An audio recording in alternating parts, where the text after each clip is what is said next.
insert. Thank you for talking about just a minute ago. No, well, about the page for remake of.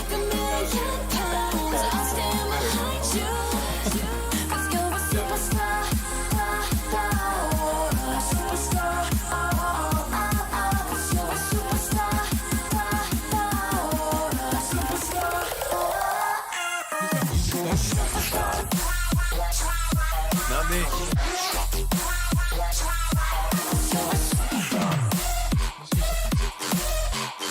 Yeah, me too.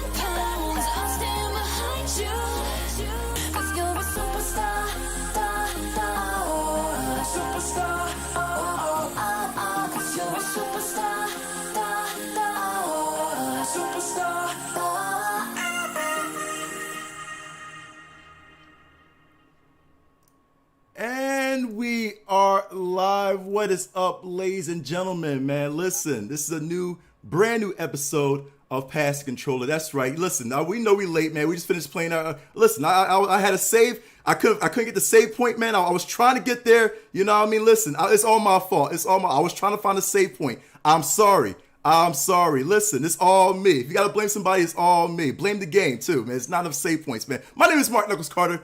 I'm here with the crew again and a special guest, but we'll introduce him later on. But first, we're going to go to those beautiful faces that you always see every month, man. To my left side, or to your left, man, is my boy Civic. What is up, Civ? Yo, what's happening, everybody? This is your boy, Brian Civic-Minded Lessick, broadcasting live from the Civic Center here in beautiful Philadelphia, Pennsylvania. Got a fun show for you tonight. Got a lot of stuff planned, lots of topics. We have an incredibly awesome, very patient guest. Yes, facts. You got that right. Yeah, so we're ready to rock and roll. Yeah, thanks for bearing with us, everybody. Yes, please. Thank you so much for bearing with us. And our other host, man, the last boss of every game. You can't beat him unless you use a cheat code. My man, Smoke. What's up, man? What's going on, everyone? What's up, the guys here? Hey, we always are trying to do better to make sure we give you guys a great show. We might be starting late, but we always on time. So let's get ready to start the time and to start the show right off right. Brian, would you like to do the honors? Yes, please, Brian. You want me to do the honors? Yes, this is yours. Introduce our guest. All right, so with no further ado, so our guest tonight is the one and only Brett Weiss. Brett is an author, a video game historian, a rock and roll enthusiast, a multi-time author. I should mention that. Many books he's put out. I was fortunate enough to meet him, I think it was 2 years ago, at the Too Many Games video game conference in Philadelphia. And just an awesome guy, very knowledgeable. And he's a little bit he's of a similar age to Eric and myself, I believe. So A little older. young buck Mark over I know, man. Today you're gonna learn. You're gonna learn today. So welcome to the show, Brett. Thanks, I'm really glad to be here. So I guess we just wanted to kind of open, like, let's just get a feel for where you're at. Tell us a little bit about what it is that you do, what you've done, what you want to do. Tell us about you, sir. Well, I've been gaming for a very long time, since the mid-'70s, way back. And I sort of grew up with consoles and arcades, and that sort of transitioned into taking it pretty seriously and eventually writing about games. I've always interested in books and writing and reading, thanks to my mom. And that sort of coalesced with my interest in gaming. And so I've written a bunch of video game books, including, very briefly, the classic home video game series. Nice. The first series of books to catalog, describe, and review every game for every console of the classic era. Nice. And that sort of led to a bunch of other books as well. My first book came out in 2007. Classic home video games, 72 through 84. and on from there. And I've got a brand new book coming out pretty soon. How many total books do you have? Yeah. I think it's like 10, 12, somewhere in there. 10 have been published, and this is number 11, the NES Omnibus Volume 1. And other than a few others, like my TikTok followers, you guys are the first to see this book. I just got it in the mail yesterday. And I've got an unboxing video coming out on YouTube soon. NES Omnibus Volume 1, every game from A through L. Gorgeous hardcover coffee table book with a lot of cool contributors like 8-Bit Eric, the Immortal John Hancock, a lot of YouTubers and just other video game authors. And Greg Stewart, he used to write for like Electronic Gaming Monthly, and David Warhol, who was a television programmer that programmed some NES games. He wrote about some of the experiences. The book it's like a catalog, basically, just sort of like a reference guide, write-ups for every NES game A through L, but supplementing, around half or so of the games, or my memories playing the games, like nostalgic stories and things. So I've been all over the book thing, the video game thing, the pop culture scene for a very long time. So one of the things I know you and I discussed earlier when I spoke to you sort of previous to this interview is that you really consider yourself a retro video gamer. So tell us about that, but then also I always like to hear everybody, when people say they're into retro video games, I like to get their idea of what exactly they consider retro video games. Because my perspective is different from yours, Brett. I'm just telling you right now, so go ahead. Yeah. Well, it's funny because I recently did a video on, I did my 50th Tales from a Retro Gamer episode on YouTube, and I decided to name my 50 favorite retro games of all time. And for me, really, retro is pre-Dreamcast, but I got to looking around online to get a sort of a consensus what most people consider retro, and I discovered that a lot of people, most people consider like PS2 and back, like PS2, Xbox, and Dreamcast, that generation and back, people consider that retro. So I went ahead and for the video decided to include those games, some titles for those systems as well. But I generally consider pre those systems. But when I walk into my game room, I mean, probably 7 or 8 times out of 10, I'll, crank up the PS1 or PS2 or the Atari or Intellivision or ColecoVision more often than I'll play like my Switch or my son's PS4 or my Xbox 360. I just love the older games. And I like the simplicity of Atari, of ColecoVision. I love the, just real immediacy of older games where the minute you turn on the console and you turn on the game, you are under attack, like something like Robotron or Phoenix or Defender or Asteroids, where you're just, you're immediately being assaulted. And you're, with some of the combat games, you're fighting and punching and kicking the minute you get on the screen, or you're shooting your way out of some predicament rather than waiting for, to go look for a sword for half an hour or waiting for the story to unfold. And that's fine too if I'm in the right mind frame, or if I have enough time, or if I'm, just got an afternoon and I really want to absorb, a story and, a quest. That's fine. Those are amazing games.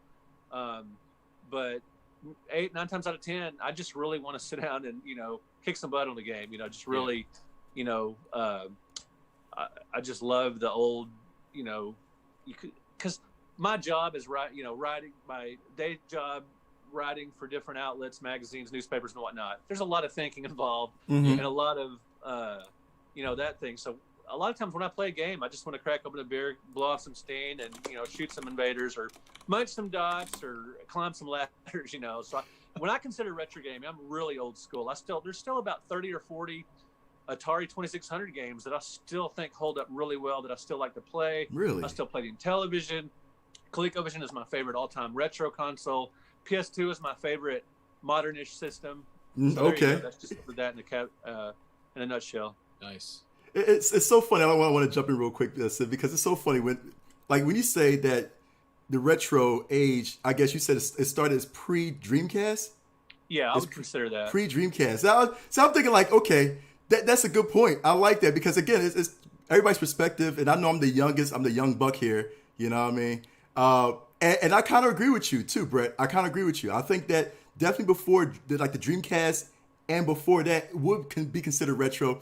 I also, I think of, and see now I gotta tap in my head as far as what came first between Dreamcast and then PlayStation. You know what I mean? But I think Dreamcast came first, and then you got PlayStation 1, then PlayStation 2, and all that too. Because now, for me, I consider PlayStation 2 back as like retro now. You know what I mean? Because it's like, oh man, a lot of games is now hard to get for PlayStation 2, and I'm thinking like I always give it as far as a year, like a time, like 20 years.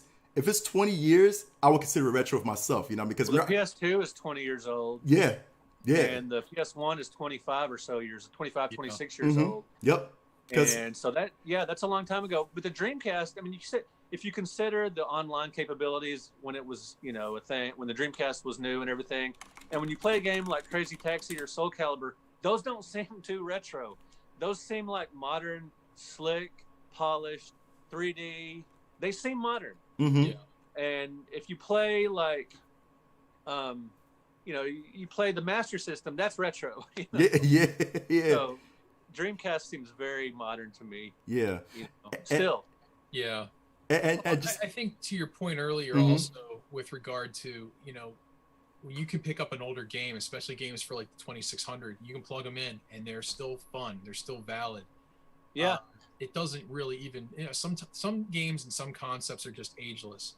And the other thing, I mean, you look at a lot of games that come out today, they're really made in the spirit of retro gaming. You have newer Castlevania-esque type games that come out that are still like of 18 and 16-bit graphic composition. You have games like Undertale that really looks a lot like a retro game. So I always try to differentiate between retro and vintage, because I agree with your definition of retro. The only thing I would say is maybe go a little bit forward. I always look at it like maybe whatever is the last currently supported official console plus one generation. In other words, so like it probably would start with the PS2. I mean, it's decommissioned now. They don't officially support it, but I think that like you can still go and buy, like a new PS3 game or something like that, or an Xbox 360 game. So it's less about the definition and just, what you like to play. It's interesting that you draw the distinction between vintage and retro, because technically retro can mean just retro inspired. And it doesn't mean, and vintage means old. So technically it would be vintage, but retro has come to mean old things as well. That's right. And in terms of like linguistics, the language adapts to to common usage. And so retro now has two meanings. It means retro, like based on things that are old, but it also means vintage because people are using it that way. Right. And when enough people use a word a certain way, it becomes part of the lexicon. Yeah, I think even like the definition of, what constitutes an antique at this point, right. So far as like, some people say classic, some people say antique, vintage, retro, it's all jumbled in there. But when you look at like the NES now that is 30 years old, you're like, wow, is that technically now an antique? Well, it's so in the old days. Okay, so I write for Antique Week. It's a weekly publication. Yeah. And I typically write about pop culture stuff, but I've written about everything from old Chinese seals that they use to create documents to, furniture auctions, all kinds of stuff. But I write a ton about pop culture. Anyway, so antiques used to be considered 100 years or older. And then they adapted that to 50 years or older. Yeah. Well, nowadays, a lot of people consider 30 years old or older antiques. That's why I asked about that whole 30-year window. Right. That's what I start to hear. I'm like, is that really true? I don't want to be an antique, Brett. I'm not ready. Well,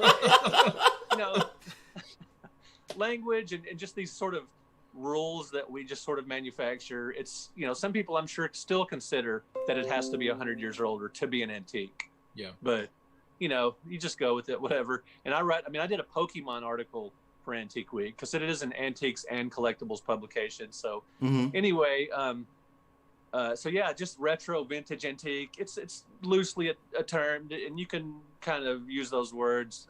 They have some flexibility.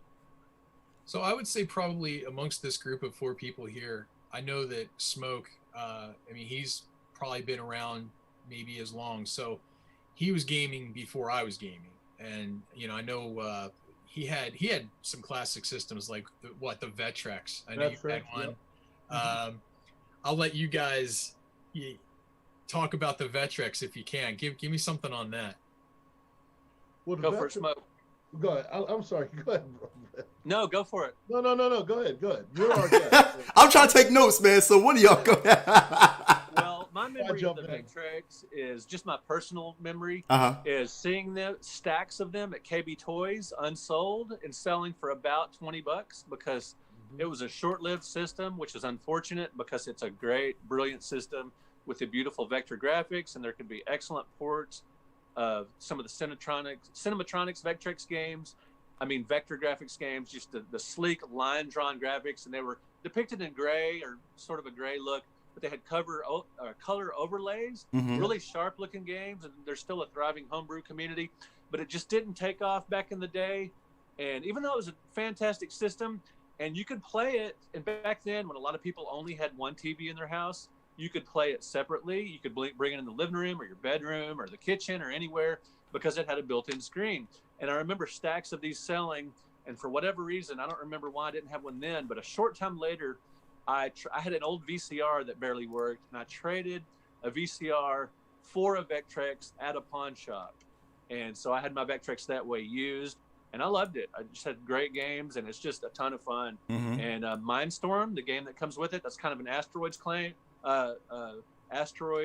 clone, brilliant. It's got not a huge library, but there's still a homebrew scene, great system. Like for me, like what stood out with me with Vectrex was the Star Trek motion picture game, and it was just about, for me, during that time, it was arcade perfect in my view, because I mean, you had the sound effects, you had Spock's voice playing, and everything else. And here, like Brett was talking, you had this small monitor that you could take anywhere. It was before computers and everything else. It was before its time. So to be able to have almost like your private own arcade, basically without putting quarters in, you had a little controller that basically connected with the TV, and like you said, you had a variety of different games. All you had to do was change out the color screens, and the screen would become that arcade game. So definitely, it was so many layers to the system, and I just never understood why I never picked up. But again, looking back on it and looking where we're at now, it's kind of like, wow, whoever thought, So it's one of, to me, as someone who was growing up during that time, during the 80s and all, that was like ideal for me. It was like the ultimate treat. And I saved a lot of money. I was raking a lot of leaves and everything else just to make that happen. So yeah, I love that game. I love that system. Yeah, it's too bad it didn't take off. And typically, when a really excellent product doesn't take off, you can look at marketing, perhaps. So, yeah, cool system. So, Brett, this is the time in the show. Typically, when we open up, we like to kind of go around the room. We give sort of a heads up about some of the games we're currently playing, whether they're current games, retro games. Why don't you set us off? Tell us what you've been playing these days. Well, I've been playing a game called Adventures of Chris. They sent me a review code. It's on the Switch, and it's sort of a 90s influenced platformer with some interesting floating mechanics and things, and it's pretty hardcore, and it's kind of a difficult game. There you go. That's awesome. Yeah, you can shoot and punch and float, and it's interesting because you've got several modes of play where you can play it where it's really hard, like an old school platformer, or you can play it where you're invincible if you just want to get through the game, and it's got different environments like Transylvania, and you can add powers. It's a pretty fun game, and I did about a 20-something minute gameplay video on it on my YouTube channel if anybody wants to check it out. And you said you got a review code. So is this game officially out now, or? Yeah.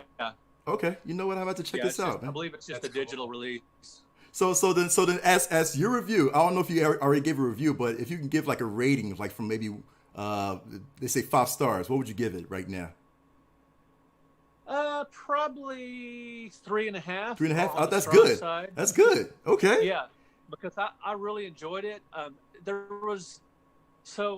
Depending on how you play the game, really early on, there's a lot of floating, and I thought that's a little too soon to have that much floating because I wanted just more regular platforming before it got there that quickly.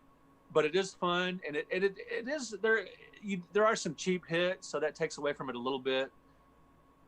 Gotcha. Pretty faithful to the whole '90s theme because it is very hard, and the platforming itself isn't the greatest as far as really creative use of actual platforming, but the punching is cool. There's some shooting mechanics and weapons and powers. It's a fun game. I'd recommend it for sure. It looks like the Goonies a little bit, man. It just reminds me of the Goonies. But that's awesome. That's awesome. Okay. Yeah, it's a lot of fun. I was really glad to get that, and it's fun to do. As much gaming as I do on my old consoles, I really do like to fire up the new ones and have something to play on there. Yeah. And so I've been playing Captain America and the Avengers. Oh yeah. Sega Genesis. Oh, it's a short game, but I absolutely love it. I used to play it in the arcades, and it was one of my favorite arcade games of the 1990s. Well, wait a minute. We talk about the same. How is it short? Because it's how many stages? It's short. It's only 5 stages. Really? I'm thinking of another classic like beat 'em up, Captain America beat 'em up or something like that. Is this the right one? Are we looking at the right one? I believe we're looking. Yeah. Yes. Okay. See, in my mind, I was thinking of something else that was like, okay, this game is long and all that too. That was almost like I think I'm thinking of the arcade Avengers 4-player that did we see it? Did we see the arcade? You know what I'm talking about, Civ? I love that game. Yeah. Yeah. So it's like I was like, man, that's not short. But I know what this one I haven't played yet, so I do want to. It's a lot of fun, and I really like to play as Captain America and as Iron Man. I play as those two characters usually, and it's a lot better. I think if memory serves, the Super Nintendo version is really hard. So hard that it's just frustrating. But the Genesis one has just the right amount of difficulty, and you can switch out characters, and it's got a side-scrolling shooter level that's a lot of fun, and it's got a cool little storyline. It's got just enough storyline that's kind of just like an old school comic book story, and it's great. I love it. It's awesome, and even the chat agrees. I know Naisha on the chat says it's giving her like Streets of Rage vibe too, man. You know, it's just what it is. It's sort of like that style. I mean, basically, it's your classic beat 'em up style. The thing I remember from it, and I know we don't have sound on this, and that's okay, but the sound palette is really awesome. It just it sounds cool. Like the music's really good. Yeah, it plays really well. Yeah. Oh, this is awesome, man. I got to check this out. Let's go. See, I wouldn't know that again. I'm so young, but go ahead, Brett. I'm sorry.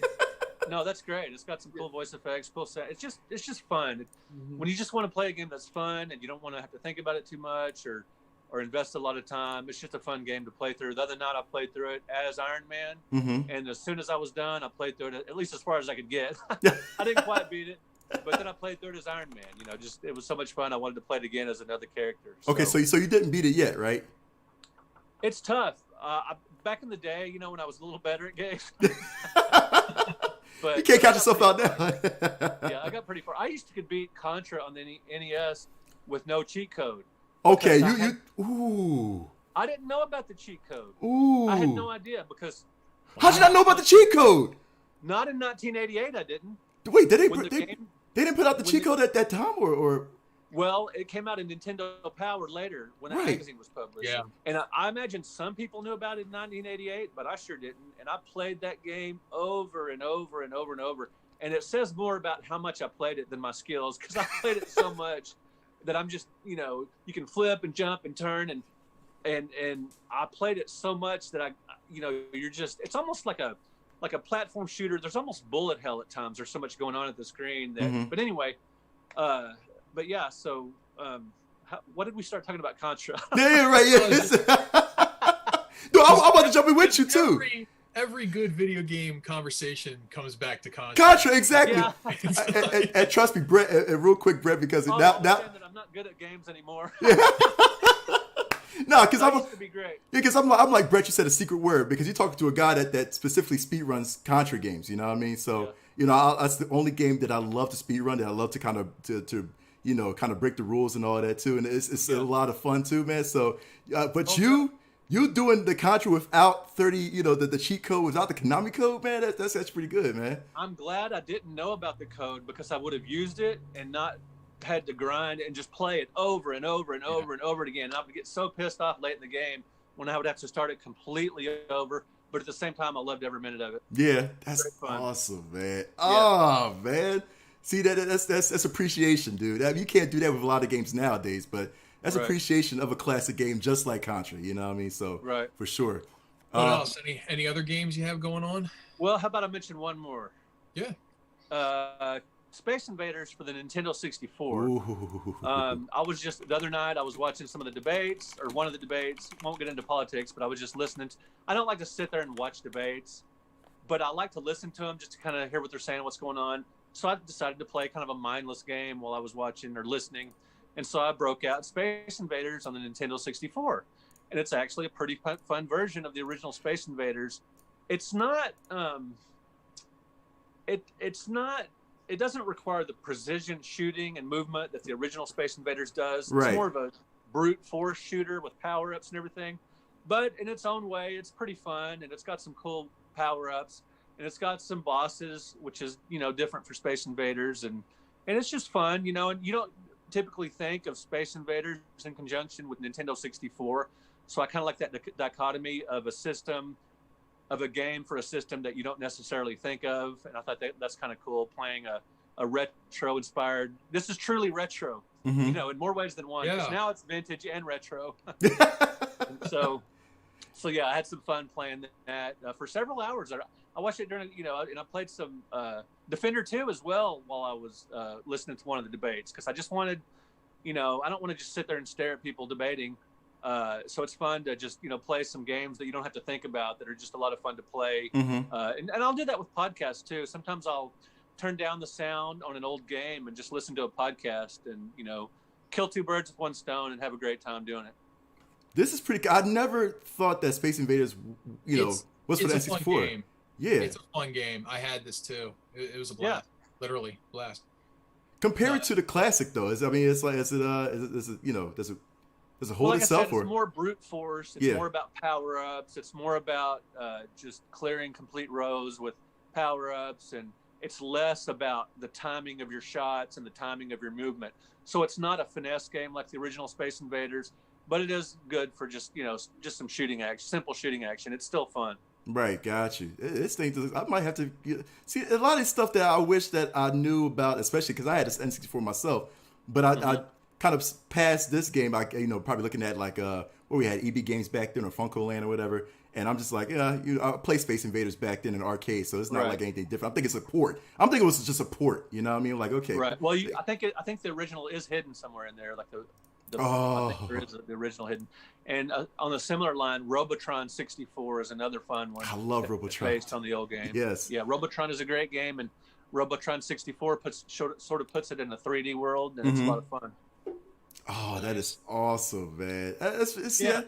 See, now, like I said, I'm love when we go back in the day and talk about a lot of these games that once was, you know what I mean? Because now it's like, for me, I'm still trying to learn myself, you know what I mean? Like I was telling these guys, especially in our early seasons, our early episodes, and Smoke's smiling because he knows what I'm going to say. And I know I'm so young. I was born in the Nintendo era, you know what I mean? So I was born in the Nintendo era. My first system was a Genesis. A fun fact. So my first system was a Genesis.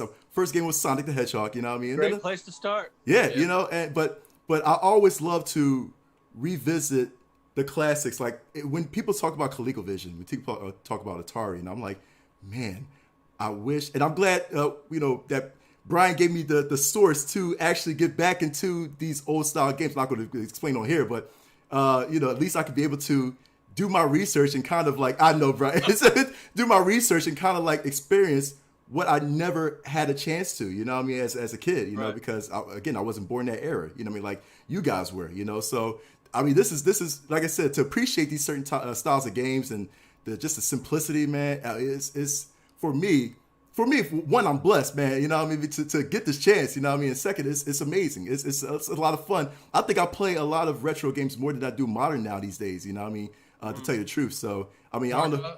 I'll tell you what you can do, honestly, if you're just looking to like open up your mind to a lot of different games, and just if you're in the mood to play something. I mean, I know that you have access to a lot of different games and things, and I think we all do. So what you do is you get one of Brett's books. Yes. And you turn your head and you just start flipping through pages, and then you stop. You just put your finger in there, and whatever game comes up, plug it in, read about it, and just go jam out to the game. And I have done this, and it's fun. That's a good idea. Because there would have otherwise been no real reason for me to like play a game, but like like 8x8 eyes or something, or well, it's always great to have an excuse to play a game. Like if somebody Yeah. recommends it, or if you know. So I wrote one of my books with this specifically in mind. So if you go back pre-NES, there's a lot of garbage that doesn't hold up. Mm-hmm. And you can say that about other systems too. You can say that about NES. You can say that about other systems too. But if you go pre-NES, there's a lot of stuff to weed through that you don't necessarily know a lot about, and that there's not a lot of information on. So with my 100 Greatest book, this covers 77 to 87, that period when the Atari 2600 first started, and the first 2 years national release, first 3 years, if you include the the 1985 pre-release. It covers that first really important decade of gaming, when it was really mainstream with the Atari leading into the NES and the ColecoVision and television.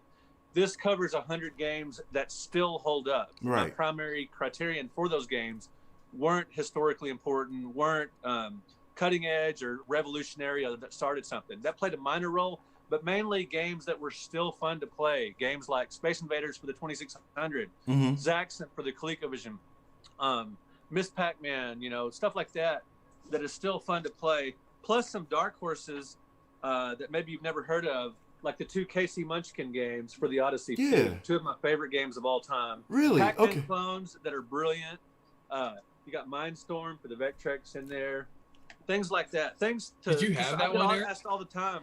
I want to play these old games. I want to learn about them. But what is still fun? A lot of people refer to Hero. Now those numbers, those are just it's an alphabetical list. So those are just chapter numbers. And so I really wanted to point out PBA Bowling, I think, is the best sports game on the Intellivision because it's got so many great features. Yeah. It's the one that holds up the best. So that's why I wrote that book, is to point people towards the really early stuff that still holds up. So that's the best sports game on the Intellivision? That's, in my opinion. Most people will say Major League Baseball. I know. Yeah. The only other example I was going to throw out was skiing. I love skiing. Yeah, that's a lot That's of so fun on that system. Can't wait for the Amico version. What was the Vectrex game you mentioned? Mindstorm? Mindstorm. It's built into the console, and it's an asteroid flow. Yeah. That's right. Okay, because I was going to ask Eric if he had it, but yeah, you said it was built in. That's cool. I think PBA Bowling holds up better than a lot of the other sports games on the Intellivision. Because if you want to play football, you might play Tecmo for NES. If you want to play basketball, you might play NBA Jam or something like that. Yeah. But if you want to play a good bowling game, I like Championship Bowling on the Genesis. I like PBA Bowling on the Intellivision. It holds up really well. Really? Yeah, surprisingly so. Smoke, what are you playing these days, man? Oh man, well, one of the games I'm playing. Well, we talk about like games that we just like to play because just to go in and have fun. 9 Monkeys of Shaolin is definitely, I highly recommend. It's a simple premise, a simple story, but once you get the controllers down, the motions and everything, it is so much fun. It is so much fun. So I highly recommend that. It's like a $30 game. You're not paying that much. It's straightforward story, having a lot of fun. Ghost of Tsushima Legends. I'm gonna tell you right now. There you go. Give us. I'm trying to get okay. Ghost of Tsushima Legends. Sucker Punch. I don't have it yet. My hat is off to you. Not only did you end up having one of the top games of the year, to me, it's game of the year. No microtransactions. Wait. Smoke. Are you really? We're a month away from the Game Awards. Are you really sold on it being Game of the Year? After Legends, come on, hands down. It's free DLC. Okay. Right. There's no microtransactions. They give you, everything you will want. They give you your money's worth. For a $60 game, they give you everything. Compared to some of these other games that are out right now that are charging you microtransactions, they're charging you DLCs. Hell, even after you're done Ghost of Tsushima, you get to cross-gen it to your PS5. And they said, they already made it very clear that if you thought the graphics on PS4 Pro was amazing, wait till you play Ghost of Tsushima. Oh, facts. On PS5. But let me tell you right now, Legends is the ultimate expression of pure fandom for Ghost of Tsushima. you get to now you can play it as a single person doing the storylines, following the stories of the different legends. There's a samurai, there's an assassin, ronin, and ranger. Each one of them have their own story. So you figure each story is like maybe 9 to 10 chapters long on each character. So that's 40 chapters that you got to complete. Not only that, but it gets harder and harder. It's important that you have someone that can co-op with you. Unless you are stellar in this game, you have someone that plays with you co-op. It's more fun. Right. You get to team up. You get to strategize. You can pick any of them. You gain points. You gain awards. Every level you make, I mean, from customization to and the customization, there's no microtransactions on it. The way you pay is playing the game and leveling up, and they unlock all these attributes from skills for your weapons, for your swords, for your appearance, for your armor, for your skill set. It is everything that you could want in a DLC without having to pay DLC prices. I highly recommend, if you haven't got Ghost of Tsushima, this is the time to make no more excuses. Get the game. After you play the initial story, they have also a game plus. So you get to keep everything that you earned from your prior story, and you carry it on into a new game. Right. Plus, there's a rumor that they may be working on another DLC side story, another full-on story dealing with the ghosts. So again, what are you waiting for? I highly recommend you get this game. He's talking to me, Brett, because I'm the last one in the group. Yeah, he's the last one. I like the hack and slash stuff. I ordered it the other day from GameStop. It'll be here soon. But, and one other game I'm playing that Brian, giving credit to Brian kind of got me motivated on is Star Wars Squadrons. Now, how is that? I do want to hear a full review on that, man. Yeah. Okay. Well, from my point of view, now I just started. Brian will probably give you more of the details, but as far as someone who's just starting out with the VR headset, you are in the cockpit. You are in the cockpit. For those who played Star Wars Battlefield 2, when you got a chance to sample what it's like to be in the cockpit, VR style, this is like the full-on VR thing. Now, is it more enhanced when you get the Hoda stick? Now, I lucked up and found a good deal on the Hoda stick, but even though it's at the end of the whole run of the PS4, right? This Hoda stick that now there's a certain procedure you have to go about unlocking it until they give you more. They're supposed to give you some unlockables where you can actually fully use the Hoda, but I'm still learning how to use the Hoda flight stick. Brian will probably give you more detail on it, but again, it's a great game. Brian, you want to elaborate more on that? Yeah, please. Yeah, I mean, so this game really harkens back to what I remember as being the sit-down cabinet for Star Wars way back in the day. You were talking about vector graphics earlier. There was that game. We're not showing that one now, but it's still in that same spirit. It's a first-person flight simulating shooter where you're in an X-wing or a TIE fighter or an A-wing or anything, and you're flying around. You're doing these sorties. There is an online multiplayer component where it's cooperative. There are versus modes, things like this.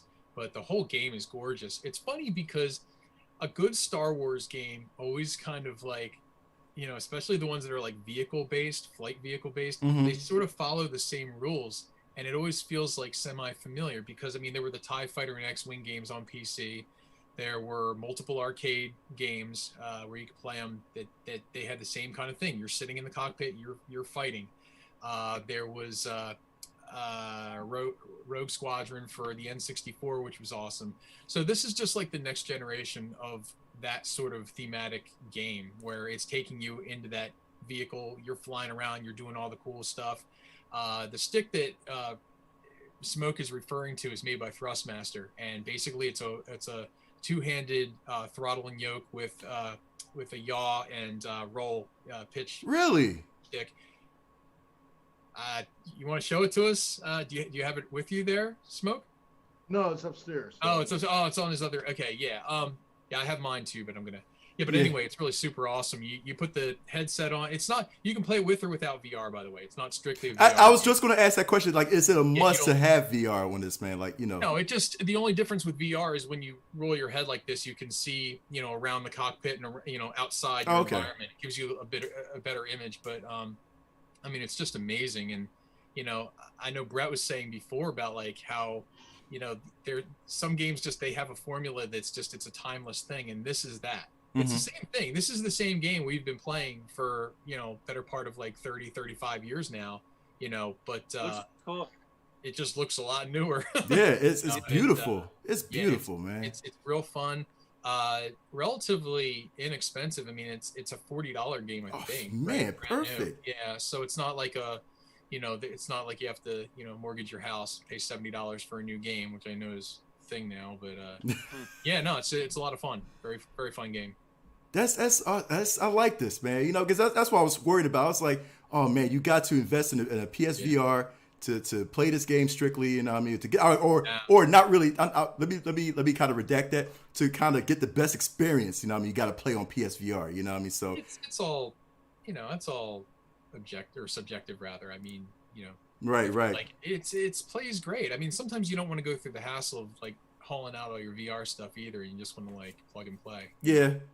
Yeah, that's what I was thinking about, probably doing it. Like, if I want to jump in with you guys and all that too, then definitely I'm like, you know what, I'm not going to play VR. I'm just going to go in and just, focus on the TV and all that too, and just make sure I have a good field of vision with just flying around. What are you playing these days, Mark? You know what, man? And just talking about retro, Brett, man, it was so funny that usually every Saturday, you remember the good old times? I'm saying that's the youngest guy here. Remember the good old times when Saturday morning cartoons and everything, and Sonic the Hedgehog would come on. That's my favorite. That's my favorite cartoon of all time. I mean, Sonic the Hedgehog. Right. And we used to call it like Sonic Saturday morning, Saturday AM. And so basically, I'll say, you know what? And for me, because I stream a lot too, I dedicated Saturdays. I dedicated actually today to be a Sonic Saturday morning, gaming cartoon. You know what I mean? So I was like, you know what? Let me run down the line of each and every Sonic the Hedgehog game that is pretty much available for me to play. So I did a couple weeks ago. I did the first Sonic 1. Last week I did Sonic 2. Today, of course, I had to go and do the introduction of Knuckles, man. Of course, Sonic 3 and Knuckles, which was, again, my favorite Sonic game of all time. And I love this game too, man, because first of all, I always tell my chat, I always tell my followers, I was like, listen, it's always about the soundtrack. I stress that every show that we always do. It's always the soundtrack that keeps me going. You know what I mean? Just the music. And of course, Sonic 3 and Knuckles probably has, out of all the Sonic games, has the best soundtrack of any Sonic game of all time. Like, seriously, I love this. Something, because they're all good. They're all good. I mean, I can make an argument for two, but for me, it's just something that kind of kept my childhood going, was always Sonic 3 and Knuckles. It was beautiful, man. And of course, this introduction to Knuckles, man, which, after seeing Knuckles, man, changed my life. So, basically, I've been playing this today, and I guess especially to get ready for you, Brett, to come in, because I'm like, I got to get myself a little bit of retro in me too, you know what I mean? So let me go back and get playing some Sonic 2, or Sonic 3. And yeah, man, like I said, this game still holds up, man, because I haven't played this in a long time. I haven't played this in a while. It's been maybe about a decade for me. But this game has pretty much still rekindled my love, man. Still pretty much did its part. I love it. And people everybody can make the argument, especially on chat right now. Everybody's saying, "Oh man, I love Sonic 2, I love Sonic 1." But for me, what stole my heart, what got me into video gaming fully, was playing Sonic 3 and Knuckles, man. Like fully. I played Sonic 1 before Sonic 3. I played Sonic 2 before as well too. But what got me just like really in the zone and really a fanboy was playing Sonic 3. This game was like, I love this game. I want to play everything Sonic related now.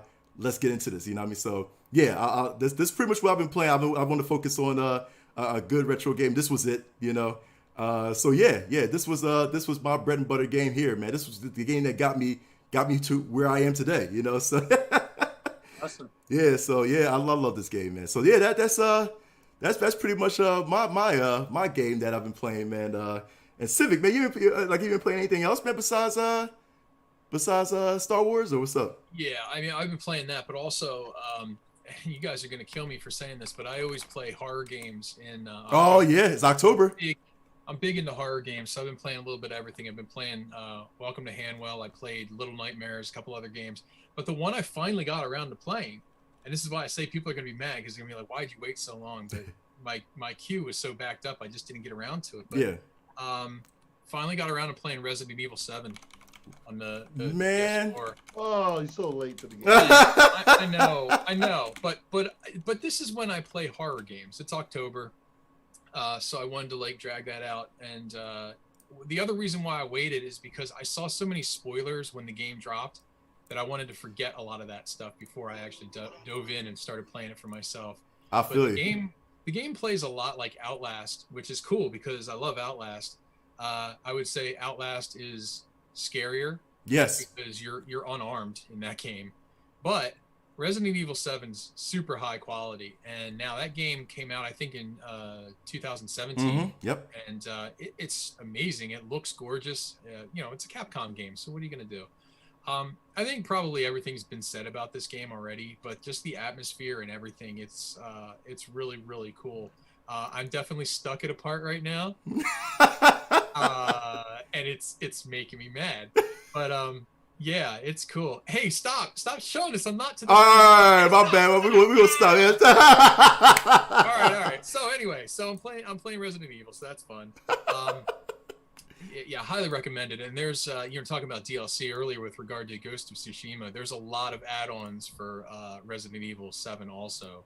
A lot of bonus content, so that's cool. And then the other game I'm playing is it's a throwback, man. It's a throwback to the arcade era. The game is called Kadash. I hope I'm pronouncing it right. Kadash. I couldn't even spell it, man. If I get it. Yeah, it was a game by Taito in the late 80s. Mm-hmm. And I think it's Kadash.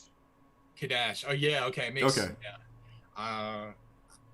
I never even understood the title of the game because it doesn't really. I don't even think it's part of the actual story. It's never really absolutely explained. I don't think.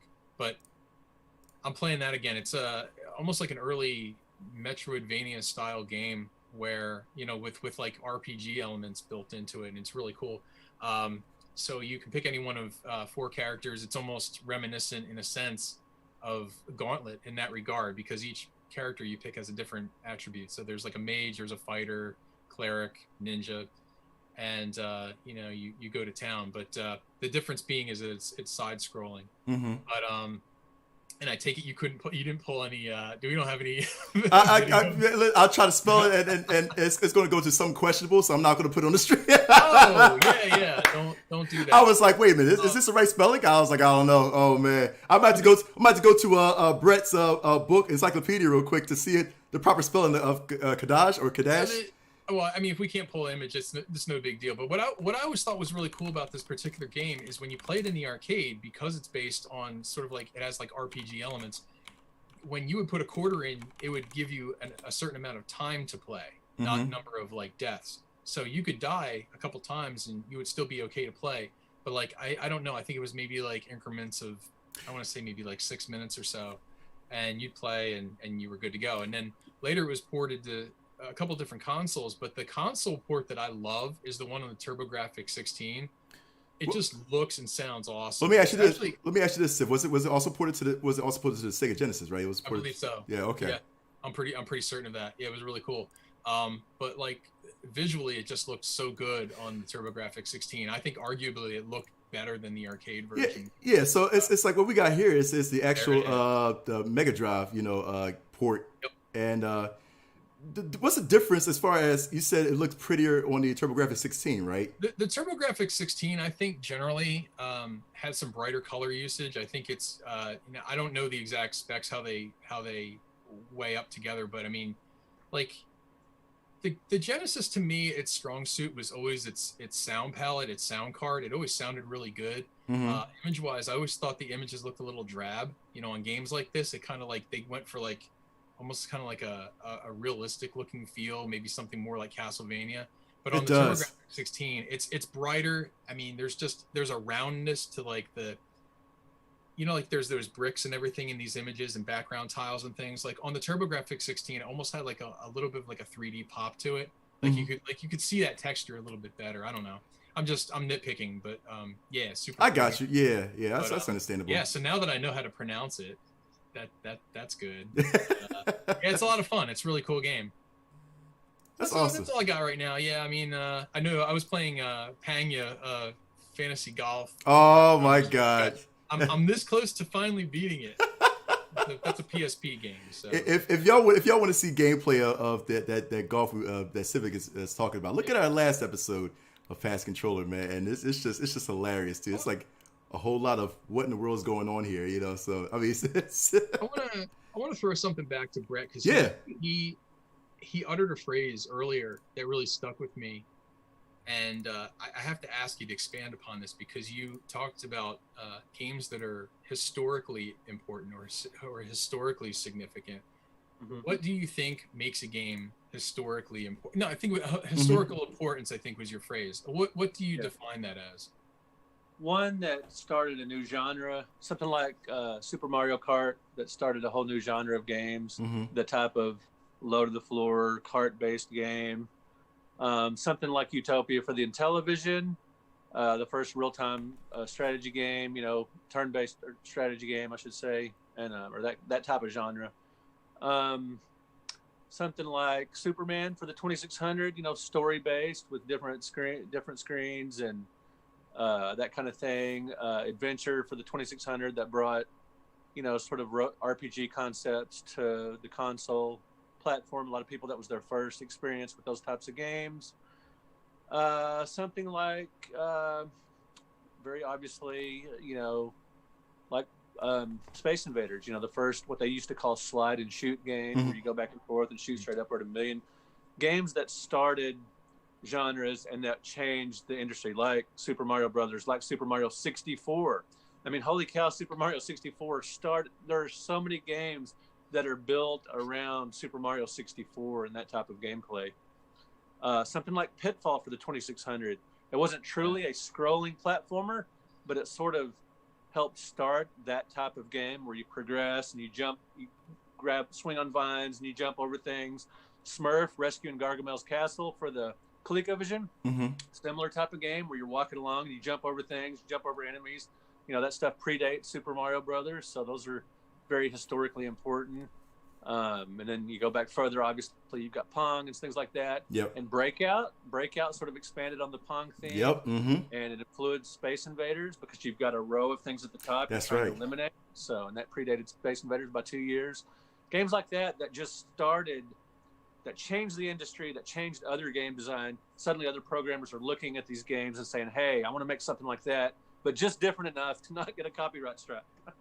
So, yeah, those games that just, I mean, there's so many that just benchmark titles that changed the industry in terms of what types of games you saw from that point forward.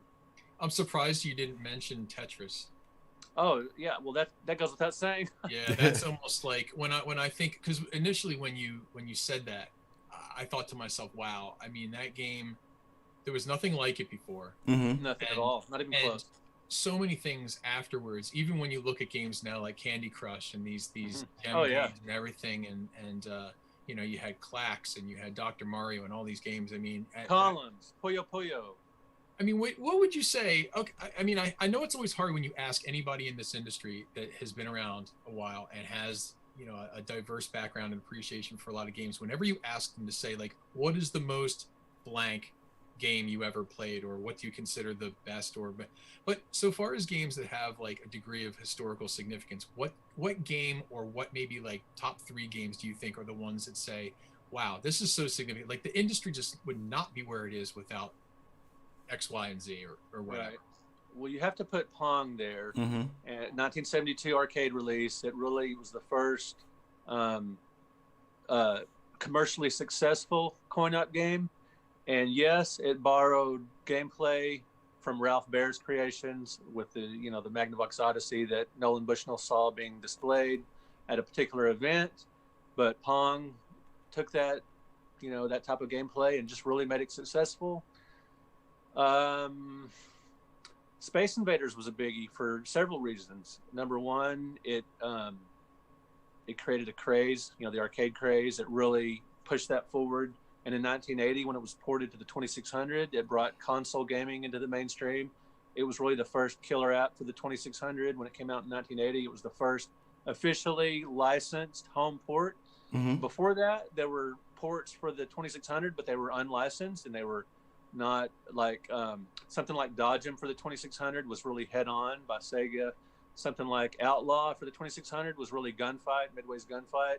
Mm-hmm. But Space Invaders was the first officially, licensed arcade port, and that really brought the 2600 into the mainstream. So if you had to pick three, Pong, Space Invaders, and then if you skip over Pac-Man, you would have to go to Super Mario Brothers, because that changed everything. So that would be my three if I had to pick. That's a good three. That's a good three, yeah. I can't argue with that. Sheesh. It's funny when you talk about, like the early days of gaming too, and about how different consoles had essentially like mirror images of games of other consoles and completely just didn't credit them at all. And they were obvious. I'm surprised there weren't more copyright suits back then, because my first console I ever had was the original Intellivision. And, my dad, when he walked through the door in 1981 with the thing, I said, wow, you got us an Atari, because I was already using that nomenclature generic. And he's like, no, this is different and supposedly better.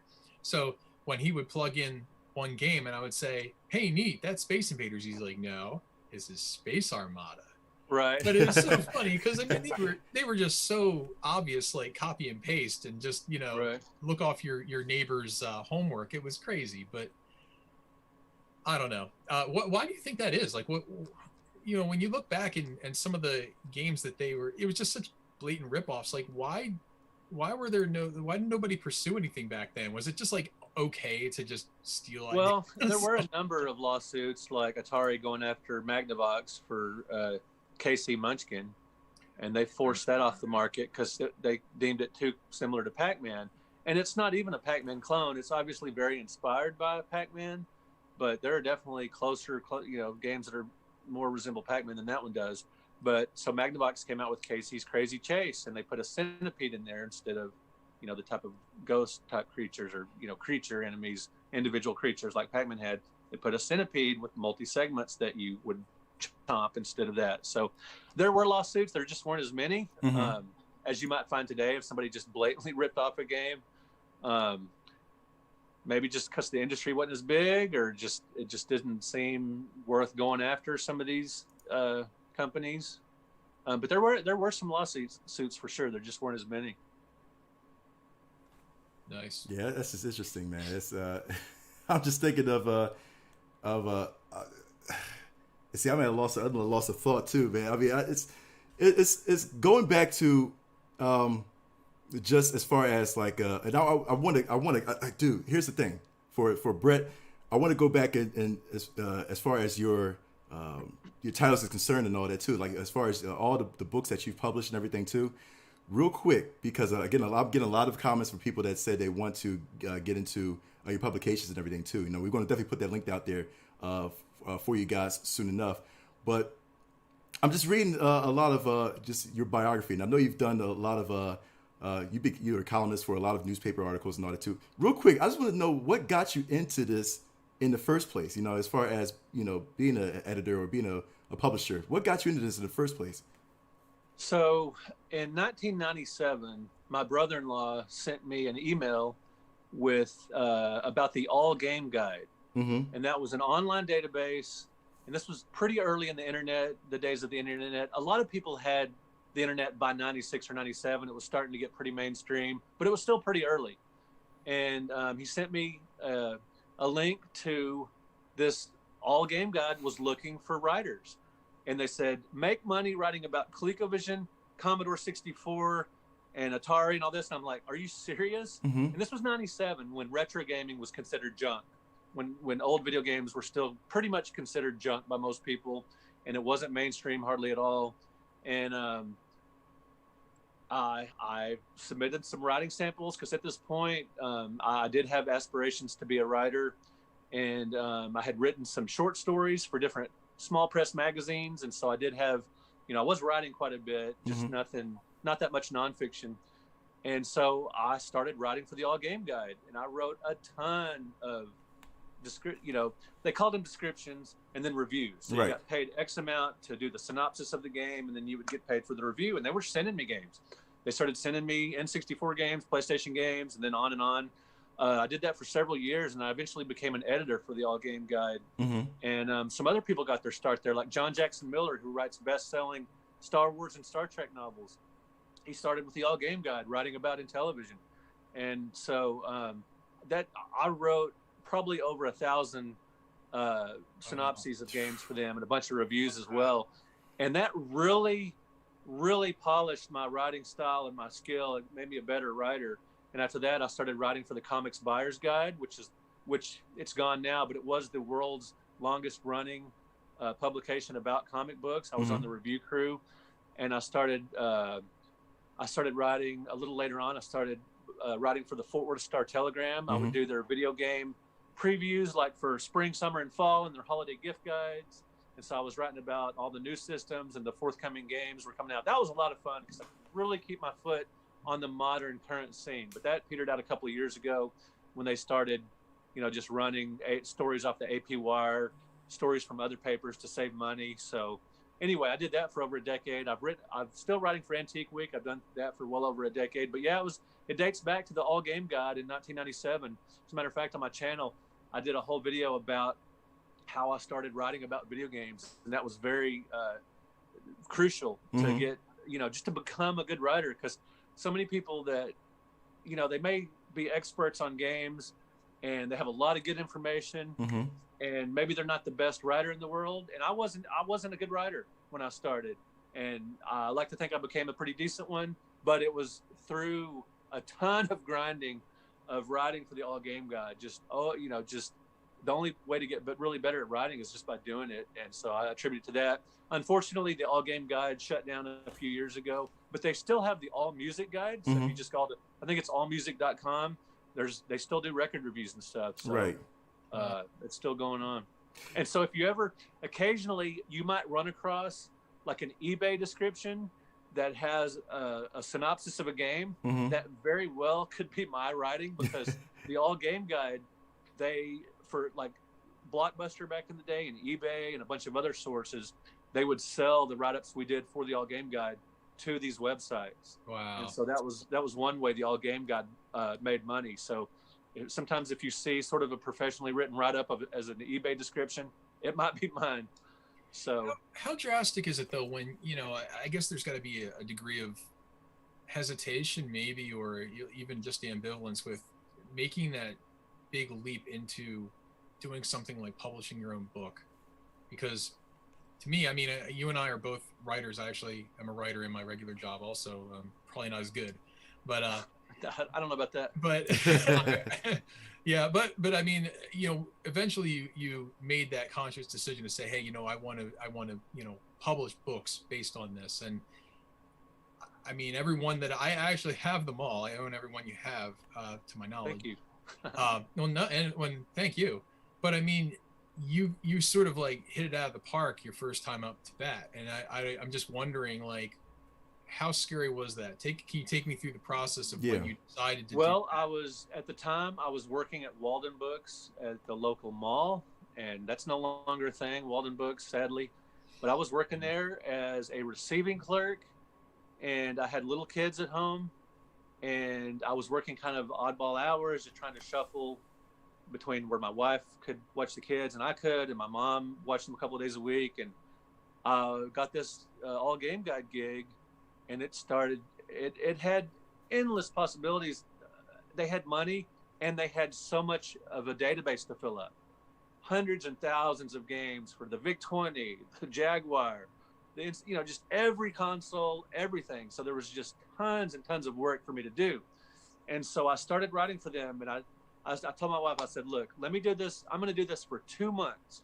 And if it's legit, if they actually send me the paychecks and it looks good, I'm going to quit my job at Walden Books so I can spend more time with my kids at home. And so I wasn't a stay-at-home dad because I was still working full-time, but I was sort of a stay-at-home dad because on Monday, Thursday, and Friday, I would be with my kids during the day, and then my mom would have them on Tuesdays and Wednesdays, and then I worked Thursday night, and I would work Saturdays for a time, And so I juggled it all and made it work. But I wrote for the All Game Guide. I gave them 2 months to make sure they were legit and that they were coming through with what their promises were. And I was able to do that. I did the All Game Guide and some other writing outlets for a few years there. After the All Game Guide crashed, I told a friend of mine about it, and he owned a garage door company. He just happened to own a garage door company. But I said, man, I don't know what I'm going to do now, because I was working at home. I was living the dream. You know, I wasn't getting rich or anything, but I was able to pay the bills, and I was having a blast, you know, just researching all these games. I mean, I found an Atari ST collection at a garage sale with almost 100 games. Boom, there's a bunch more work for me for the All Game Guide, you know, just doing the synopses based on the manuals and stuff and a little plan. And so it was a great gig while it lasted. But then after it fell apart after 9/11, they reduced, you know, what they were doing and let their offsite writers go. I started dispatching for my friend's garage door company. Well, it's not like a pizza place where you're getting tons of calls. I'd get a handful of calls through the day, dispatch the jobs. The rest of the time I could write. So I was still at home, just answering the phones for my friend's company, and I was still writing. And then in 2006 at the San Diego Comic-Con, I met McFarlane Publishers, and I started talking to them about their books. I gave them a card, because after the All Game Guide petered out, I had aspirations to write a book of my own, because the All Game Guide was going to transition to writing a book series based on all these write-ups they were getting. Right. And when the All Game Guide downsized, they canceled the book project. And so at San Diego Comic-Con, I started talking to them. They emailed me 3 days after I got home and asked if I had any good book ideas. And that resulted in this. Classic home video games. All Game Guide doing just so happened to have. I cranked out a book. It took about a little over a year to write, and you know, it's every U.S. release for the ColecoVision 2600, 5200, and this was the first book. So Leonard Herman has the ABC to the VCS. That was a complete guide to the Atari 2600, every game with a synopsis. This was the first book to have, published in 2007, to have a synopsis for every ColecoVision game. That had never been done before. The Atari 7800 had never, or the 5200 had never been written about comprehensively before. The Vectrex, all these different systems. I was the first person to write a complete synopsis, you know, a complete guide to all those systems. Now, Digital Press, they had a series of books with listings of these games and rarity ratings, but the majority of the games didn't have a synopsis. They might have a little bit of data. Some of them had a write-up, but those were just sort of a catalog of listings. But this classic home video game series, the next one covered the NES Master System and 7800, every U.S. release. That was the first book. If you wondered what book, you know, who wrote the first complete guide to the NES with every single U.S. release with a synopsis, that was this book. The cover dates say 85 to 88. That's just console era. But within the book, every single game for all three of these systems is covered fully. Every game has a complete write-up, regardless of when it came out. All the, you know, the NES had games for 10 years. All those games are in that book. And that was the first book of its type that had covered every NES game. It was the first time the Master System had been covered fully in the 7800. Same with the Genesis. This was the first book of any kind that had every Genesis game. And since then, you know, you've seen quite a few complete books of certain consoles, particularly the NES and some others. But Leonard Herman paved the way with ABC to the VCS. But then I picked up where he left off and did all the other systems. That's cool. All the other systems. So anyway, and that led, so when I got to the point where it was time to do the 4th volume, so I had written these 3 books, okay? All 3 volumes, the classic home video game series. And these are black and white, and there's some photography, you know, there's some box art, and some, you know, things like that. But, you know, it's pretty encyclopedia style. Well, by the time the 3rd book in that series came out, retro gaming books had started to take off. There were coffee table books, there were full color books, there were hardcover books, and I thought, I need to change what I'm doing. So instead of doing a 4th book with the 3DO, the CDI, the Super Nintendo, and the Jaguar, I decided to focus exclusively on the Super Nintendo and that's when I wrote this book. Of course, it took a while, but that's when I started this, and it is full color. You get the full cartridge. Nice. I need that, man. I need that so badly. The screenshots, the box art, and all that stuff, and I supplemented them with stories. The nostalgic stories, and then but it was my publisher suggested 2 volumes because there are so many games, and he wanted a full page for each game, and so I did the second volume, the SNES Omnibus Volume 2. And as you can see, it is also the type of book that's just filled with full color imagery and, the full treatment. That's how the industry was going. Right. Because retro gaming books, in 2007, when my first one came out, there really weren't that many retro gaming books on the market. There were Leonard Herman books, Van Burnham Supercade book. There was a book about Pac-Man collectibles. There was some arcade books, but not really that many retro gaming books compared to now, especially. But there just weren't that many being published, and so in a way, the Classic Home Video Game series, and the first one being published in 2007. That's kind of when retro gaming really started taking off with the Angry Video Game Nerd, with the Wii Shop channel and all that stuff. 2006, 2007. That's when retro gaming sort of started taking off in the mainstream, and that's when the book series started. So that's basically it. I got a side question for you, Brett, because like now, again, when I'm thinking about with people that have been reviewing games right now, let's say this, for instance, like IGN has like a whole slew of teams, that go through each and every game, and then they go ahead and write a review or write a story behind it too. You did this book yourself, right? You did this book yourself. I did the synopsis. The synopsis. For every game, I did a synopsis. Now, other people in their nostalgic stories would have critiques, and most of my synopses does have some critiques, right, within those. Some of it's just synopsis. Sometimes there's commentary.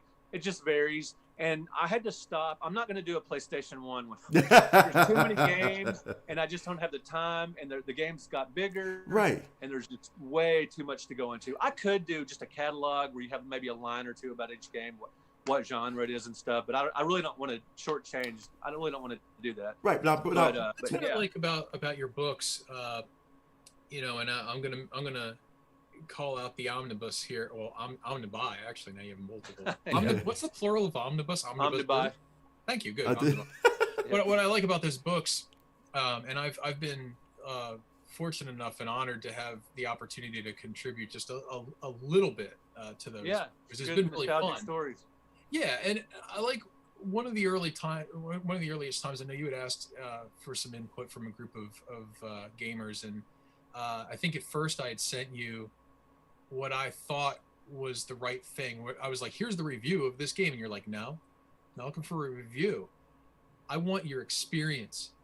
I want to capture your thoughts, like what happened when you were playing this game. Right. Where did you buy it? Who were you with? Tell us about your friends that you played with. And I was blown away. I'm like, there's nobody else doing this. That is something so unique to the books that you have. And we can go down the line, and there are other quality books out there, these big compendiums of game guides and game books and collective articles and things. And I think that's really what sets yours apart. I think that's really cool, and it's a lot of fun. And it's neat to see that not everybody's opinion is always this swimmingly positive experience. Sometimes it's like, I went to the game rental place. The only game they had left was Battletoads. Yeah. Completely kicked my butt, and so it's neat. I like to kind of get that communal feel to the gaming industry and hear. Well, I thought, okay, so I want some, like, within the nostalgic stories, there's obviously critiques, like you said. Battletoads is so difficult, but I wanted more voices other than my own in these books, and I wanted to spotlight people who were aspiring writers and really good gamers, and to have their work appear in print, and to polish up their work and just let them have a voice and an outlet for this. And with the stories, I did have an inspiration for including stories in the books. There's a book called Memoirs of a Virtual Caveman by Rob Strangeman, and it's filled with nostalgic stories. It's not a comprehensive compendium like these books, but it is nostalgic stories. That was an influence on me. And there's also the Digital Press guys. They on their website and in some of their books, they have some nostalgic stories. And so that sort of gave me the idea to supplement a lot of the games in these books with nostalgic stories. So I was influenced, but yeah, but these are definitely the only, big, full, comprehensive compendiums with these types of stories. Because you got games that got people through the death of a loved one. Yes. They relied on a particular game that just helped them keep their sanity. Late night, all night gaming sessions or skipping school to play a game, or shoveling snow so you could afford a game. Just what it was like to go to Toys R Us or Blockbuster in the 90s and rent or buy a game, just how different that is today. So you've got all kinds of eras. You've got recent stories, just things that happened recently with these games for people. Programming stories, just some of the behind the scenes stuff. And then also included quotes from old magazines because, I offer a lot of my opinions on these games because, I wrote for the All Game Guide for so many years, and I've been gaming since 1975 when I discovered Pong and Midway's Gunfight in the arcades. And before that, I was playing pinball. I'm 8 years old playing Pong and Gunfight, and then in 76, I discovered Breakout that made me think I like video games perhaps even more than pinball, which I've been playing my whole life. And I so I have a lot of opinions on all these games because I've kept with every generation. I got the NES in 87, the Genesis when Sonic came out. I'm always a little late because I'll wait for a price break or whatever. But I've kept current with all this stuff, and I've got my opinions all over these. But I wanted other people's opinions. Right. So I quoted magazines. I got other writers within their nostalgic stories to offer their opinions. So because I wanted a well-rounded approach to all these games, and I wanted these games to each get the respect they deserve, with the full page and a variety of opinions and things like that. And that's what I wanted to kind of bring out too. I was like, man, did you had a chance to maybe play a little bit of each game that you've logged into did you put your synopsis, or have you, or did you take some, let's say if, when you talk about aspiring writers or people that have a passion for certain games, let's say if for me, since I have a passion for Super C for the NES, for Super Contra, and it's and I go to you Brett, I want to put a segment for you on that book for Super C, I guess, do you just find people that's left and right, okay, you're passionate enough that you're passionate about this game, I want to get your input on this, okay, yeah, I'll definitely put my input on Super C because I love this game to death, so it's okay, now I kind of understand as far as how we your sources and as far as we there might be a game that I'm just sort of mediocre, just kind of have mixed feelings, or I'm just kind of okay about, that game's kind of meh, and so I'll just do a synopsis and a write-up, a review, or whatever you want to call it, and I'll say but then there might be somebody that's really passionate about this game, like Jaws for the NES. I don't like that game at all, but Bill Kunkel, the legendary Electronic Games magazine publisher, called it his favorite game of all time, one of them. My son loves that game, so I actually had my son, who films my Tales from Retro Gamer episodes, he wrote his experiences with playing Jaws for the NES. One of the few family members that has an entry in the book. But yeah, I wanted to get to so many people because I could sit down and play a game and review it, but for certain games I may not be real passionate one way or another about them. I'm just well, this is kind of a generic maze game and this and that, the graphics, but I wanted stories that people had tied to these, people that were really passionate one way or another about these games, to add a lot of color and interest to these books. Excellent, awesome. Man. This is insane. Because now we do, as far as I want to kind of merge into our main topic, which is what's coming out right now as far as with these new systems. I want to get your input because a lot of these, especially with what's going on now with the release of the Xbox and the PlayStation, and I've listened to a lot of other podcasts, and they've actually said a lot of good points referring to the connection with retro gaming. A lot of these games nowadays, especially with some of the launch titles that is out for the Xbox and PlayStation, you're looking at Assassin's Creed, looking at Spider-Man, or Miles Morales, you're looking at Demon's Souls. How much does retro gaming affect these new consoles, affect these new games that's out now? Is astonishing. I don't know if you ever had a thought about that, Brett, what impact that retro gaming has on what's modern now, Just give me. I don't know if you have any input about that, Brett. Well, it definitely provides, some history and a background. All that's come before it is sort of built up to the point where we are now. Mm-hmm. People definitely now want a AAA experience. They want the big story, the big cinemas, and the big, they want an immersive experience. I think most people want that. I mean, modern gaming still trounces retro gaming in terms of popularity. Retro gaming is still, despite the fact that it's really popular and that it's catching on and fun and mainstream, it's still a niche market compared to modern gaming. Right. I mean, but there are definitely elements in the newer games that are inspired by the retro. If you get a little mini quest here, a side quest, or shooting action here, I mean, there's definitely inspiration, and there are definitely IPs that remain relevant, like the Tetris game that's coming up. Right, and also, Brett, too. There's some talks about another Civilization game that may be coming out to next gen, to Xbox Series X or to PlayStation, and of course, like you think about it. You're going all the way back to what the first Civilization for the SNES, I believe. It's like, what, as far as the influence from the first Civilization that was out, decades ago, compared to, what's out now. I mean, I know. Have you ever thought about like, oh, maybe I should kind of, see the I guess the new age or I guess to kind of compare, contrast, what I mean? Like, have you ever thought about? A lot of it's just time factor. I do play some modern games. Like, I really loved Spider-Man on the PlayStation 4, Mm-hmm.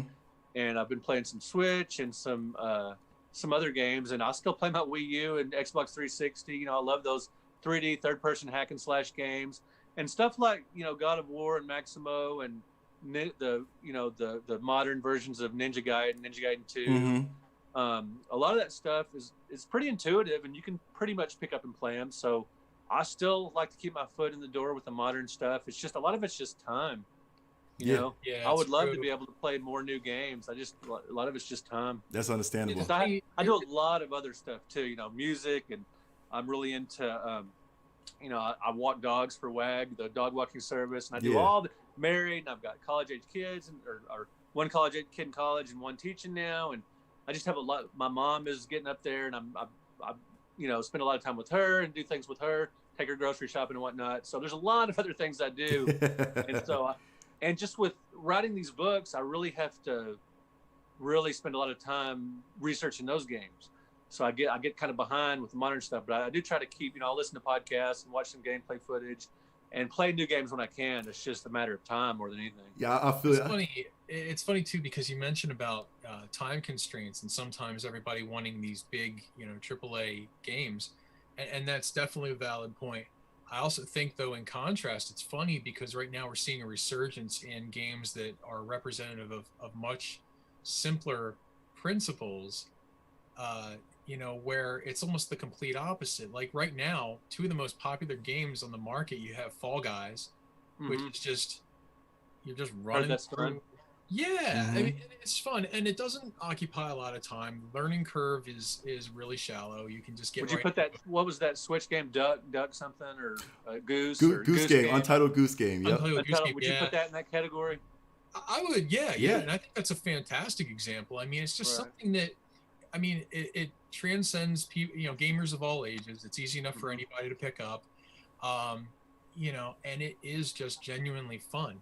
There's that. I love when Shovel Knight came out. Yeah, that was fun. I was all over that. So much fun, man. Well, and even the Among Us is the other one, right? That the premise of it is just so simple, but it's like catchy, incredibly addictive. Catchy. It's catchy. Okay. And I think a game of a similar impact, and I'm going to come back to Tetris because it's always the easiest example. That was during a time when games were, touting their graphic capabilities and how deep and complex they were and everything like this. And the next thing you know, this Russian guy just starts dropping blocks out of the air and just blew everyone's mind. It was the most addictive game. It's still one of the top most grossing games of all time. So, it's kind of funny because, sometimes when we think of like what constitutes retro games and everything, we think that they're just simple and newer games are just complex. And sometimes it's kind of like marginally applicable, but then you just look at like some of these newer games that come out, even games in a sense, just Dead by Daylight. I'll just pull out that example. Like, the premise of the game is you're just being chased. Pretty much, that's it. Something. You're doing these different things. I mean, there is an added layer of complexity, but thematically speaking, it's the game we've always been playing. It's Pac-Man. We're running through mazes. We're running from an enemy. You know, so there's still like that something I need to play. need. Yeah, basically, Brett. What's that? Sounds like something I need to play. Yep. It's a lot of fun. It is addictive, scary. Yeah, I mean, there's always going to be that market for games that aren't necessarily the next like Final Fantasy 29. You know, right? Just something intuitive that you can just play. And, I will say this too, Brett, because now we're in a significant time. It's voting time. You know what I mean? And you still got to vote, Brett. You still got to vote either PS5 or Xbox Series. You know what I mean? Like, yeah, this is pretty much the time to do it. Because again, you got, and the best part is that you can look at, since we're talking about like launch titles, when you get a chance, Brett, definitely look at the launch titles for each game. And I always tell people, as far as if you want to choose, let's say you do want to dive into the next gen consoles, right? Always look at the launch titles. Say like, you know what, this piques my interest. You know what I mean? I'm going to check it out. Have like three titles from each system that piques your interest, and at least if there's 3 titles that can pique your interest, then that should be the console for you. That's my golden rule. You know what I mean? I know Smoke had a different golden rule, Civic had a different golden rule, but that's my golden rule. 3 console titles, 3 titles for a specific console, and that console is automatically yours, Brett. So you're looking at like, for example, right now for the Xbox Series X launch, right now there's launch titles are going to be like Assassin's Creed Valhalla, which is like a Viking era, what kind of genre that would be, Civ? That would be like a kind of like a hack and slash, I would say, man, most likely like a roguelike hack and slash. It's a little bit of stealth, a little bit of action adventure, stealth, platforming. Yeah. I mean, games these days are sort of like transcending genre to a certain degree. Like, some games are just their own thing, yeah. And and then you got the brand new Yakuza Like a Dragon, which is like a kind of like a Streets of Rage. I like Yakuza games, I mean, that's definitely coming out for the Xbox Series. That's one I would say that you're probably interested in, Brett, too. And you have, of course, Call of Duty Black Ops. Of course, if you're into that, to the wartime games, Cyberpunk. I know I have a question. Just to stop, because we're talking about game genres. Sure. Question for Brett: are there any genres of games that you just absolutely just can't stand? You just won't play. I'm not so much for the point and click adventure, and I play role playing games so I can write about them, but I'm not really much of a fan. I like, as far as modern genres go, I love the third person 3D hack and slash. I absolutely love it, just to be a barbarian raging through worlds like God of War, Maximo. I even like Conan for the 360, even though it was flawed. The Ninja Gaiden remake, remake, I absolutely love that. Ninja Gaiden Black Ninja Gaiden 2 was awesome. I love those kinds of games, and I like a lot of the, it's really the ones that are just kind of give me tired head, or I just don't feel like messing with. Yeah, it's just too time consuming and too drawn out and too they just don't appeal to me that much. I like action titles. As a matter of fact, my 3 favorite genres, unless you're counting independent games and just some side quests and stuff, they largely don't even make anymore. Like maze games, climbing games, 2D shooters and things like that are few and far between, and I love those kind of genres, and that's why I play so many retro games and why I'm looking for the Miko, because I love those kind of genres. But yeah, mostly like the strategy stuff and the RPGs I'm just not that interested in, because of time elements and my impatience and that kind of stuff, and I don't have the best sense of direction, so RPGs kind of throw me off a little. I'm not a huge fan of fetch quests either, or stealth. I don't like stealth. I would rather just rampage through. Do you know what? I'm gonna tell you right now, Brett. Then your console choice is definitely the PlayStation 5, man. Because with Assassin's Creed Valhalla, and I think you want to you still rampage through with Assassin's Creed Valhalla, and then of course you got Marvel Spider-Man Miles Morales. Since you love the first Spider-Man game, Miles Morales is definitely up your alley. And then Demon's Souls is another rampage kind of game too. You know what I mean? That you got to be careful as far as being tactical and kind of more linear game too. So I think that's more up your style too. So I mean, I would say. I like the PlayStation 2 over the Xbox. I'm a big original Xbox fan. I like that a lot. Oh yeah. Outrun 2, Halo, their Tecmo Collection. There's some great games on the original Xbox, but I far preferred the PS2. Mm-hmm. The PS3, I never even got a PS3. The only thing I was even remotely tempted by was God of War 3 and the Shark remake of all things. The remake of an older television game on the PS3. But I just wasn't that interested in the PS3. Absolutely loved my Xbox 360. What's that? You're blowing my mind right here. Is there really a Shark remake? I didn't even know that. For the PS3. Dude, is it on Intellivision Lives? It's no, it's some kind of remake they did in sometime in the I don't remember. It's kind of odd looking. I've never played it. I think it's a download only. I think it was like on the PlayStation Store or something. Oh, I don't even know how to get it now. I love that. I love that reason. Television. See, now I'm curious about that. For some reason, there was a Shark game that wasn't on a compilation disc or anything. It was just a downloadable title. I have no idea why. I've never played it. I don't know if it's any good or not. And I was a little intrigued with. They did. What's that beat 'em up for Genesis that had 3 games, and they did a 4th one on the PS3. Golden Axe. Yes, Streets of Rage. Golden Axe. But I heard it sucked. Golden Axe. Okay, I thought you were talking Streets of Rage. My fault. I heard the PS3 version sucked of Golden Axe. Yeah. It was a lot of people. I was a little intrigued by that. So I'm pretty much out on the PS3. Love my 360, great system. But after 360, I am definitely a PlayStation guy. We took the same path, Brett. We took the same exact path, man. Yep. Facts. We took the same exact path. And so knowing you, me and you pretty much have the same kind of vibe, man. We going PlayStation 5. Like seriously, we got to go PlayStation 5. Yeah. So and I've been considering I might get a PS5 at some point to have basically a new media thing for my game room, because my 360 no longer has the Disney Plus is not on the 360. You can't expect that. And CBS All Access is not on the 360. Yeah. They just continue so I need to get either a PS4 or a PS5 if I want to watch some Star Trek or some old Disney classics. There you go. And Disney Plus, it's got those great old Marvel cartoons, because Disney owning Marvel. You've got those great cartoons from the 80s and 90s from Marvel. And if I want to do that, I have to go to my bedroom. So I might need to get a PS4 or 5 just for that. Oh, dude. So I mean, I can't believe time went by like this quick, man. And so we pretty much out of time right now. Real quick, Brett. For those that, again, people on the chat on YouTube, on Facebook, and on Twitch want to know where they can go ahead and grab your copies of the SNES, NES, and also any other publications that you may have. Where can they grab it at? Okay, so I have. If you go to BrettWeissWords.com.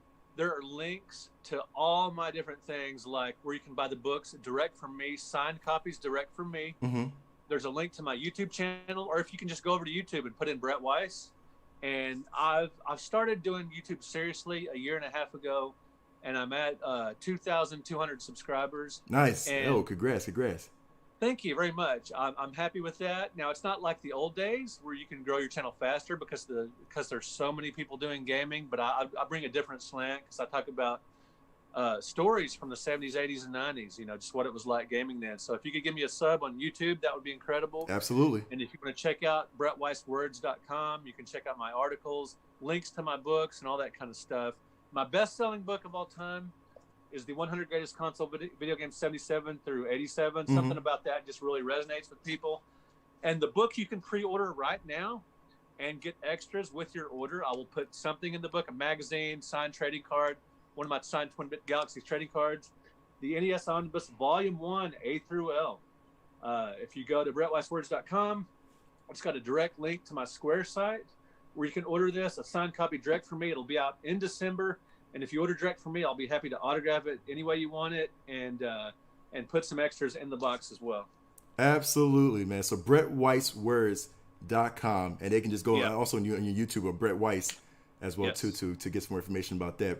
Brett, man, for real, this is an honor to have you because right now I got an idea as far as to expand my knowledge of retro video games, and what Civic gave me a great idea of like kind of pick and choose a game to play, you know, Yeah. from your books and all that too. So I think I'm definitely going to order a couple copies of your books too, man, because Well, now I I'm appreciate excited. that. I hear that when I go to shows, a lot of people will say they just randomly flip through pages and just pick a game at random, and they may not necessarily play it because it's not their genre or they don't have access to it. Then you'll just start flipping again and just pick out a random book or a random game to investigate. Just say, hey, this sounds kind of cool, or Right, I've right. never heard of this, so I'm going to try it out.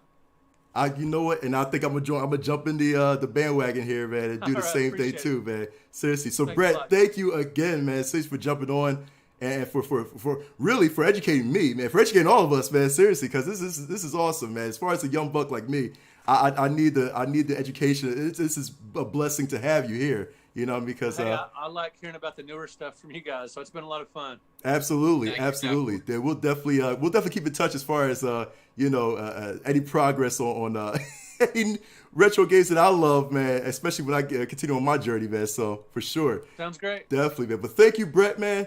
Again, guys, this is pretty much Pass Control. I know that again we started late. I'm sorry about that, but we always gonna keep the show fun for you guys too. And before we end, we also have some endgame credits for you guys as well too. So make sure that you please share the stream to all of your friends in the game community so that they won't miss any of this epic info that we've shared with you today. Don't forget to follow us on our social media outlets. We have Instagram, we have Twitter, we have YouTube, we have Twitch under PTC Gaming Show. You can also send us your questions on our email, ptcgamingshow@gmail.com. And most importantly, we do have a community that's just for you guys too. Brett, you in the community. You in PTC Nation, right? Brett's in PTC Nation. Yeah, right? PC Nation? PTC Nation, yeah. Oh, yeah. There you go, exactly. First, I'm like, computers?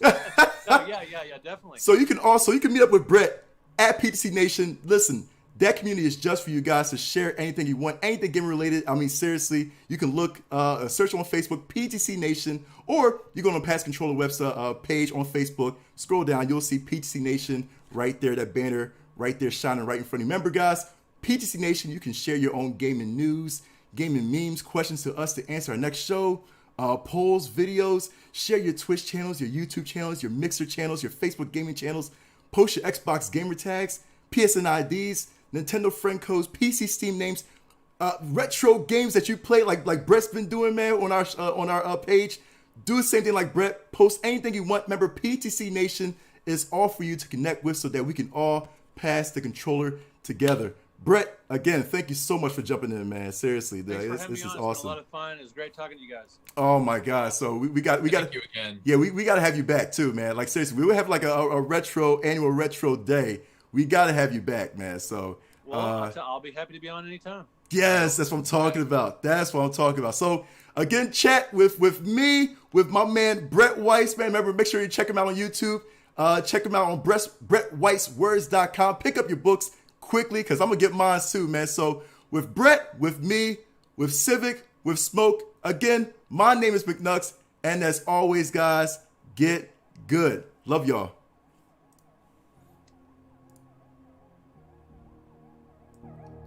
Do we go left?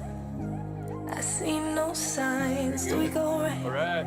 All right, Can't I don't want to keep you too much longer, Do we Brett, but I turn back? have to hear the Pat Contry Do we story. turn back? So, And this goes no further. right. It's in your So- face. Were you aware that I I had stopped to mind. What did you think? End up in time. How do we fall? How did we fall? Yeah, continue.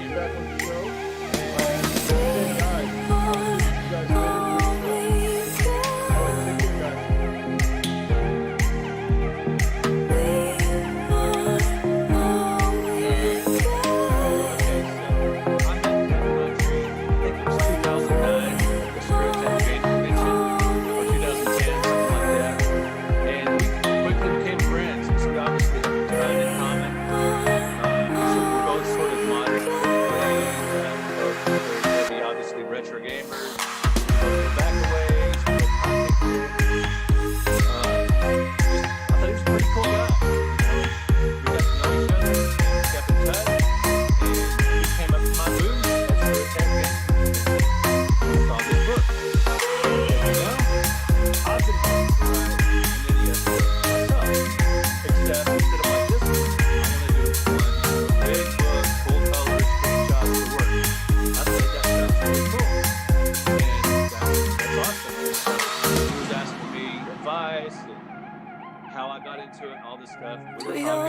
became good friends, I exchanged phone see numbers and all no that stuff. signs. Do we go Well, right? once he got the book going, Can't he decide. Do we turn back? contacted me and asked me if I wanted to write some reviews for Do we it. So turn the first back? edition of his NES guidebook, I've got 60 reviews. It's in your I face. don't know if you knew that. First time you took mine. What did Yeah, if you have the it first edition of the book, end up in look at the time? beginning. How do we I'm fall? one of them. I'm Vinnie Viola there. How did we Look at the games. fall? There's BW after 50 or so, 50 something or 60 of the game. BW. I wrote that. That was cool. We were good friends. He paid me for these, and it was all great. Well, over the years, we're good. We see each other at conventions. We just got good friends. Dallas area records coming out. Apparently, as soon as he perceived me as a threat and not just another guy that writes books, this came out that predated his Super Nintendo